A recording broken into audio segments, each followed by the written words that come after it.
Vous venez de présenter la fête de la cerise à la presse, mais vous avez parlé de ce regroupement de communes. Maintenant, la fête de la cerise, c'est plusieurs communes, monsieur le maire, c'est ça? La fête de la cerise, si on parle de la cerise, c'est pas que la commune de Besnay, même si on est la commune à une majorité de producteurs sur son territoire, on sait très bien qu'on va au-delà de Besnay et que des communes comme Bibeau et Saint-Julien sont aussi des communes où on a énormément de producteurs de cerises. Les trois communes ont l'habitude de travailler ensemble toute l'année, donc être ensemble pour la fête de la cerise, c'est quelque chose de naturel.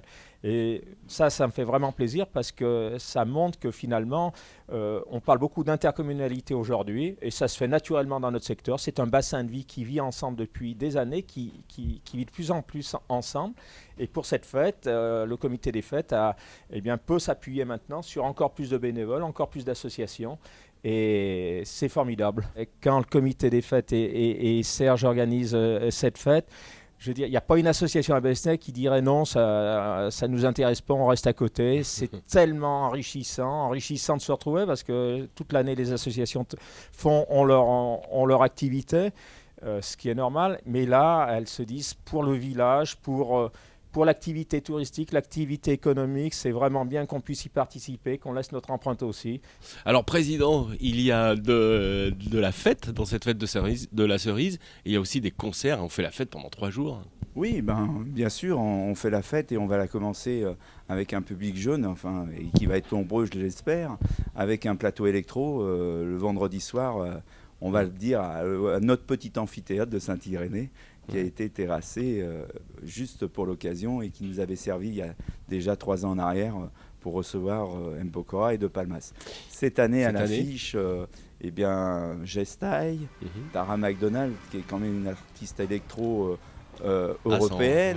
Oui, ça envoie du lourd, comme on vous dit, mais on peut le dire.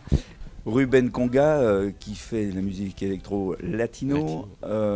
Après, on retrouve Sébastien Boyer, animateur fétiche de Énergie Lyon et de toute la région. Et puis un petit coup de corps d'un petit DJ de nos campagnes, Elie Dupéret, qui va commencer la soirée vers 20h30, 21h. Et cette soirée, je pense, va se faire venir vers 3h, 3h30 du matin. Le samedi soir, on aura l'occasion aussi d'avoir un concert avec Vigon, qui est un chanteur de rhythm and blues et qui va se produire au parc municipal. Et je répète qu'il est gratuit, ce concert. Et puis, bien sûr, la cerise sur le gâteau. On va finir le dimanche après-midi, en fin d'après-midi, au parc municipal, sous les jets d'eau et les clafoutis et les confettis. Avec un groupe local, Why Not, les Selkit qui sont nos voisins de Tara et toute l'équipe que j'adore et qui sont géniales. Et puis bien sûr notre ami Michael Jones qui va venir nous chanter tous ses succès et ceux qu'il a fait aussi avec Jean-Jacques Goldman. Et un petit clin d'œil, ça fait juste 20 ans qu'ils avaient commencé la tournée des campagnes dans notre village. Voilà. C'est une semaine où je vais passer au moins sans aucun déplacement et je serai dans mon village. Et ça, j'en suis très heureux. Je ressens un élan sur cette fête de la cerise 2015 comme jamais j'ai ressenti. C'est impressionnant.